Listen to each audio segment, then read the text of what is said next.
ओम नमो भगवते वासुदेवाय। साधकों और भक्तों, आपको मेरा शत शत नमन।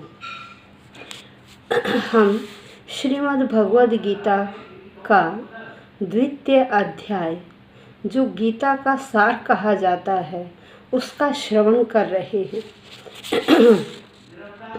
हम श्लोक संख्या 46 तक का श्रवण कर चुके हैं, जिसमें श्री कृष्ण अर्जुन को भौतिक गुणों के बारे में बता रहे हैं कि यह हमारा भौतिक शरीर ही क्रियाएं करता है, जैसे सुख दुख, सर्दी गर्मी, यह सब कौन सहन करता है? यह शरीर ही। आत्मा इन्हें सहन नहीं करती।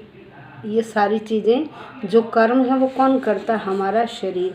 शरीरी जो आत्मा है वह तो केवल देखती रहती है, भोगता तो यह शरीर ही है। ये सारी बातें श्री कृष्ण अर्जुन को समझा रहे हैं।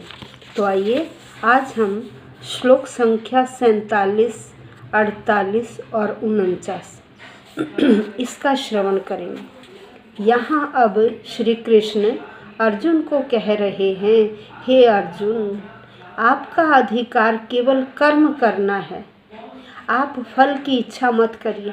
देखिए, हम इस सांसारिक मोह माया में हर व्यक्ति फंसा हुआ है। हम इस सांसारिक मोह माया से ग्रस्त हैं। जो भी कार्य करते हैं उसमें सबसे पहले हम अपना स्वार्थ देखते हैं। तो भगवान कृष्ण भी अर्जुन को यही समझा रहे हैं कि हे अर्जुन, आप अपना स्वार्थ मत देखिए, आप अपना कर्तव्य देखिए कि आपको क्या करना है। इस श्लोक में भगवान श्री कृष्ण अर्जुन को समझा रहे हैं कि आप न तो कर्म को फल के कारण से करने वाले बनो और कर्म को फल की इच्छा से करने वाले मत बनो, और फल रहित काम को भी न करने वाले मत बनो। क्योंकि देखिए, हम लोग क्या करते हैं, हम ये देखते हैं भाई इस काम के करने से हमें क्या फल मिलेगा, हमें कोई अच्छा फल मिलेगा तो हम उस काम को भाग के करना चाहते हैं। यदि हम देखते हैं कि इस कार्य में तो मुझे कुछ फल ही नहीं मिलना, तो हम क्या करते हैं, साधारण व्यक्ति उस काम से पीछे हट जाते हैं। हमें कभी भी किसी कार्य से पीछे नहीं हटना चाहिए, अपना स्वार्थ नहीं देखना चाहिए। यदि हम परार्थ करेंगे, दूसरों की भलाई करेंगे, देखिए हमारा स्वार्थ तो अपने आप ही सिद्ध हो जाएगा। तो अर्जुन भी यहाँ फल की इच्छा से कार्य नहीं कर रहे हैं कि जो मुझे फल मिलेगा वो बुरा फल मिलेगा। क्यों? क्योंकि मैं अपने सगे संबंधियों का वध करने जा रहा हूँ और मैं यह नहीं करूँगा। तो अब यहाँ देखो श्री कृष्ण उनको क्या समझा रहे हैं। आइए श्लोक संख्या 47। माँ कर्मण्येवाधिकारस्ते माँ फलेषु कदाचन माँ कर्मफल हेतुर्भो माँ ते संगोस्त्व कर्मणि। अब देखिए, शब्दशः अनुवाद पर चलते। कर्मणि एव, कर्मणि का मतलब कार्य करने में, एव ही कार्य करने में ही, ते अधिकार है, तुम्हारा अधिकार है, कार्य करने में ही तुम्हारा अधिकार है। फलेषु फल की माँ मत करो, फलेषु फल की इच्छा माँ मत करो। कदाचन कभी भी, कह रहे कभी भी फल की इच्छा मत करो। फिर क्या कहा अगली लाइन में, माँ और नहीं, माँ का मतलब मत बनो। कर्म फल, कर्म का फल हेतु कारण, कर्म को फल के कारण ही भू करने वाले माँ मत बनो। कर्म को फल के कारण ही करने वाले मत बनो। फिर कहा माते और नहीं, और नहीं संग है आसक्ति अस्तु होवे अकर्मणि, और न ही कर्म न करने में तुम्हारी आसक्ति हो। यहाँ श्री कृष्ण कह रहे हैं कि हे अर्जुन, तुम्हारा कर्तव्य केवल कर्म करने में ही है, तुम्हारा अधिकार कर्म करने का ही है। तुम कर्म के फलों की इच्छा मत करो। तुम न तो कभी अपने आप को कर्मों के फलों का कारण मानो, ठीक है, कि कर्म को फल की इच्छा से ही करने वाले मत बनो, और जो कर्म फल न दे ऐसे कार्य को भी न करने वाले मत बनो। भगवान यहाँ उपदेश दे रहे हैं कि तुम निष्काम करने वाले बनो। काम से इच्छा मत रखो, काम के फल की इच्छा मत करो।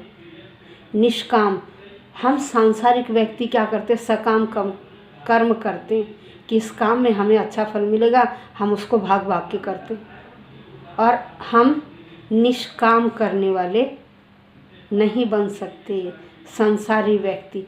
यहाँ अर्जुन को उपदेश दे रहे हैं, अर्जुन तुम निष्काम कर्म करो, फल की इच्छा मत करो। क्योंकि देखिए 3 तरह के कर्म होते हैं, एक होते हैं नित्य कर्म, एक होते हैं नित्य कर्म, दूसरे होते हैं आपातकालीन कर्म जो अचानक ही एकदम मुसीबत बन के आ जाते हैं और हमें वो कार्य करने पड़ते हैं, और तीसरे होते हैं इच्छित कर्म, हम अपनी इच्छा से, मतलब जिसमें हमें लगे कि इसमें हमें फल प्राप्त होगा तो हम उस कार्य को करते हैं। हमें नित्य जो कर्म है ना, वो फल की इच्छा के बिना शास्त्रों के निर्देशानुसार सतोगुण में रहकर करने चाहिए। जो भी इच्छित कर्म है, नित्य कर्म है, वो हमें शास्त्रों के निर्देशानुसार ही करने चाहिए। हर व्यक्ति को अपने कर्म पर अधिकार होता है, लेकिन उसे फल से अनासक्त होकर काम करना चाहिए। भाई कर्म करना तो हमारा अधिकार है, लेकिन हमें फल से आसक्त नहीं होना चाहिए और कर्म को करते रहना चाहिए। जो व्यक्ति निष्काम भाव से कर्म करता है वह मुक्ति की ओर जाता है, मोक्ष की तरफ जाता है, और जो संसारी व्यक्ति इन्हीं सकाम कार्यों में डूबे रहते हैं, फल की इच्छा से काम करते रहते हैं, तो वह यहीं इसी आवागमन के चक्कर में लगे रहते हैं। यह सारी बातें श्री कृष्ण अर्जुन को समझा रहे हैं कि मुक्ति का एकमात्र कारण ही निष्काम कर्म है। फल की इच्छा रहित कार्य करते जाइए, अपने कर्तव्य पथ से विमुख मत होइए। यही बात गीता का ये सबसे बड़ा उपदेश इसी श्लोक में है। कर्मण्येवाधिकारस्ते माँ फलेषु कदाचन माँ कर्म फल हेतुर्भु माते संगोस्त्व कर्मणि। यह श्लोक गीता का सार है। इसे एक श्लोक में सारा गीता का सार आ गया है। अब हम चलते इससे आगे। अब श्री कृष्ण क्या बता रहे हैं यहाँ पर समभाव के बारे में बता रहे हैं। क्योंकि व्यक्ति देखिए सुख में बड़ा खुश रहता है, जब दुख आ जाता है तो व्यक्ति अपना धीरज खो देता है। कई बार तो दुख आने पर व्यक्तियों को हार्ट अटैक तक हो जाता है, और जब ज़्यादा खुश होते हैं कई बार ज़्यादा खुश होने पर भी हार्ट अटैक आ जाता है आजकल। क्योंकि ना तो हम तनाव सहन कर पाते हैं और ना ही हम सुख सहन कर पाते हैं। थोड़ा सा दुख हो जाए हम तनाव, कोई भी कहे भाई मैं तो तनाव में हूँ, तनाव में। आजकल देख रहे छोटे बच्चे से लेकर बड़ा व्यक्ति तक हर व्यक्ति तनाव में है। अब वो तनाव ही समझ में नहीं आता, भैया तनाव ऐसा क्या है जिसने सबको घेर लिया। हमें सुख और दुख में सम रहना चाहिए, ये सोचना चाहिए ठीक है भाई ज़िंदगी है, ज़िंदगी में सुख भी आएंगे दुख भी आएंगे, उन्हें समान समझिए, उन्हें ठीक प्रकार से झेलिए। अपने आप को न तो ज़्यादा दुखी करो और न आपको ज़्यादा सुखी करो। जब हम दोनों अवस्थाओं में सम रहते हैं तो इसे यहाँ श्री कृष्ण योग कह रहे हैं कि जब व्यक्ति योग में रहता है सुख दुख में समान रहता है तो उसे किसी प्रकार का कष्ट नहीं होता। तो आइए श्लोक में क्या है। योगस्थ कुरु कर्माणि संगम त्यक्त्वा धनंजय सिद्धय सिद्धयोः समो भूत्वा समत्वम योग उच्यते। यहाँ इन्होंने योग की परिभाषा दी, समत्वम, जो समान रहता है सुख दुख में, हार जीत में। सिद्धि होती सफलता, असिद्धि होती असफलता। भाई जब हम सफल हो जाते हैं किसी कार्य में तो भी हमें सम रहना चाहिए, यदि हम किसी कार्य में असफल हो जाते हैं तो भी सम रहना चाहिए, ये सोचकर कि हो सकता है हमारे परिश्रम में थोड़ी सी कमी रही है तो हम और परिश्रम करेंगे। कभी भी हमें दुखी या मायूस नहीं होना चाहिए।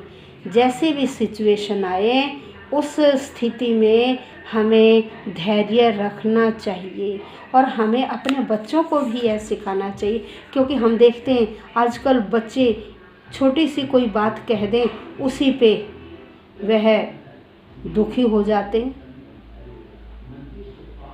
और कहते हैं यह मत, आपने ऐसे कहा था, हम तो टेंशन में। हम यह समझ नहीं पाते कि बच्चा टेंशन में क्यों आ गया। अरे बच्चे को ये समझाइए, बेटे बड़े आपके लिए जो कहते हैं वह आपकी भलाई के लिए कह रहे हैं, इसमें आपकी भलाई है। आपकी भलाई है तो हमारी भलाई तो अपने आप ही होगी। यह हम बड़ों को ही बच्चों को समझाना होगा तो हम इन्हें तनाव से मुक्त कर सकते हैं। उन्हें यह बताइए कि बेटे सफलता आने पर और असफलता आने पर हमें अपना धैर्य नहीं खोना चाहिए। उन्हें समान समझकर, अगर असफल हुए हैं तो यह सोचकर कोई नहीं और परिश्रम करेंगे, आगे आने वाले समय में हमें और अधिक सफलता मिलेगी। इस प्रकार से हमें अपने बच्चों को समझाना चाहिए और आज के युग में यह बहुत ज़रूरी है, क्योंकि समय समय पर दिन प्रतिदिन इस तरह की घटनाएं सुनते हैं कि बच्चों ने अमुक कर दिया, कोई हत्या कर रहा, कोई खुद सुसाइड कर रहा है। तो यह क्यों? तनाव में आकर। जब तक हम उन्हें नहीं समझाएंगे कि बेटे अपना कर्तव्य करते जाइए, कर्तव्य करने में कभी सफलता हाथ आती, कभी असफलता, कोई बात नहीं। आज आप असफल हुए हैं तो कल आप अवश्य ही सफल होंगे। थोड़ी सी मेहनत में कमी थी और मेहनत करिए, जिससे हमें इस तरह की घटनाएं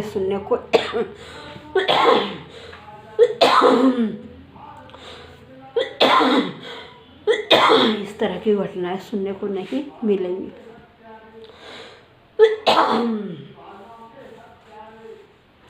अब आइए श्लोक संख्या 48। योगस्थ है। योग का मतलब समभाव होकर, हमें समान अवस्था में होकर, कुरु कर्माणि अपने कार्य कुरु करने चाहिए। हमें समान अवस्था में, चाहे दुख की घड़ी है सुख की घड़ी है, उन दोनों घड़ियों में समान रहकर कार्य को करना चाहिए। फिर कहा संगम त्यक्त्वा, संग होता आसक्ति, संगम आसक्ति को त्यक्त्वा छोड़कर, धनंजय हे अर्जुन, यहाँ श्री कृष्ण अर्जुन को कह रहे हे अर्जुन, हमें समभाव में रहकर कार्य करने चाहिए। ठीक है, कैसी भी स्थिति क्यों न हो, उस स्थिति में समभाव में रहकर हमें कार्य करना चाहिए। सिद्धि असिद्धयो हो, कह रहे सफलता और असफलता, सफलता या विफलता आने पर, सफल होने पर या असफल होने पर या विफल होने पर, समय भूतवा, समान होकर। कैसे समान? भाई दुख में भी सुख में भी, दोनों अवस्थाओं में समान। हमें अपना धैर्य नहीं खोना, दोनों अवस्थाओं में समान होकर कार्य करना चाहिए। उसी को समत्वम कहते, इसी समान अवस्था को, इसी समत्व को, इसी समान अवस्था को योग उच्यते, योग कहा जाता है। इसी समत्व को, इसी समता को, इसी बराबरी को क्या कहा जाता है? योग कहा जाता है। यहाँ श्री कृष्ण बार बार अर्जुन को समझा रहे हैं कि आप अपनी इन चंचल इंद्रियों को वश में करके परम तत्व में मन को एकाग्र कर लो। अपनी इंद्रियों को वश में करके, क्योंकि यह क्या अपने विषयों की ओर भाग रही हैं। इन इंद्रियों को वश में करके आप अपने मन को एकाग्र कर लो। मन को एकाग्र करने के बाद सोचिए कि आपको क्या करना है, आपका क्या कर्तव्य है। जो आप धैर्य खो चुके हैं, आप इसके बारे में सोचो और सफलता असफलता इन दोनों को बराबर समझकर आप अपना कर्तव्य पथ पर चलिए। आप अपने कर्तव्य का पालन कीजिए। क्योंकि आपके क्या हैं? एक क्षत्रिय हैं, और क्षत्रिय का धर्म क्या है? क्षत्रिय का धर्म क्या है? अपना बाहुबल का प्रदर्शन करना। क्योंकि विष्णु पुराण में भी कहा गया है, वर्णाश्रम धर्म का एकमात्र उद्देश्य, जो वर्ण आश्रम धर्म है उसका एकमात्र उद्देश्य क्या है? विष्णु या भगवान को प्रसन्न करना, अर्थात अपने कर्तव्य का पालन करना। सांसारिक नियम क्या है? लोग पहले अपने आप को संतुष्ट करते हैं और अपने आप को संतुष्ट करने में ही लगे रहे हैं। वह भगवान को संतुष्ट करना नहीं चाहते। लेकिन हमें क्या करना चाहिए भाई? यदि हम भगवान को संतुष्ट करेंगे, अर्थात भगवान की ओर ध्यान लगाएंगे, अर्थात अपने कर्तव्य का पालन करेंगे, तो हमारे कार्य और हमें हर कार्य में संतुष्टि ही संतुष्टि मिलेगी। इसीलिए श्री कृष्ण कह रहे हैं कि जो विधि के अनुसार कर्म बताया गया है, आप उस कर्म को करिए। अब हम इससे आगे चलते हैं। श्लोक संख्या 49। दूरेण हयवरम कर्म बुद्धि योगात धनंजय। अब आप तीनों श्लोकों में देखो धनंजय शब्द का प्रयोग किया गया।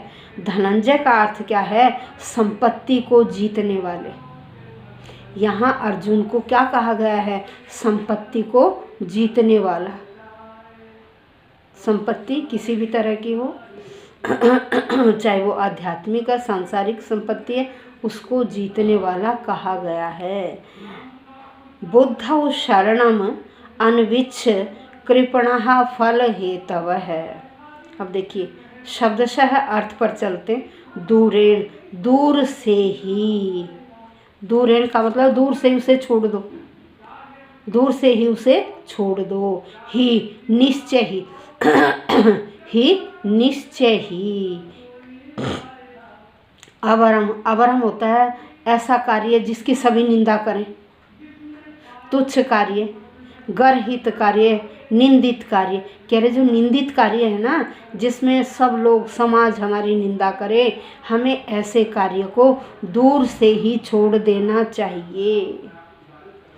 बुद्धि योगात, बुद्धि योगात का मतलब क्या है? बुद्धि योग से, अर्थात समझ से। कृष्ण भावना अमृत से। कृष्ण भावना अमृत का मतलब क्या है? जब हम अपनी बुद्धि से सही सही सोचते हैं, अध्यात्म भी सोचते हैं, तो उसे क्या कहा गया है? बुद्धि योगात। बुद्धि के योग से, कृष्ण भावना अमृत के बल से। धनंजय है, हे संपत्ति को जीतने वाले, हे संपत्ति को जीतने वाले अर्जुन, जो निंदनीय कार्य हैं उन्हें कृष्ण भावनामृतमय होकर उन कार्यों को दूर से ही छोड़ देना चाहिए। उन कार्यों को दूर से ही छोड़ देना चाहिए। बुद्धौ, बुद्धौ ऐसी बुद्धि की चेतना में, ऐसी बुद्धि की चेतना में शरणम अपने आप को अर्पित कर देना चाहिए। ऐसी बुद्धि की शरण में हमें चले जाना चाहिए। अनविच्छ प्रयत्न करो। ऐसी बुद्धि की, ऐसी चेतना की शरण में जाने का प्रयत्न करो। कैसी चेतना? कृष्ण भावनामृत। कैसी चेतना में जाने की? जिसमें हमें ऊंच नीच का ज्ञान हो। ऐसी भावनामृत चेतना में अपने आप को समर्पित कर दीजिए।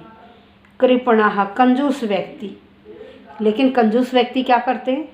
फल हेतव है, फल हेतव है, फल की इच्छा करने वाले या सकाम कर्म की अभिलाषा वाले कि इस काम को करने से मुझे फल मिलेगा, ऐसे।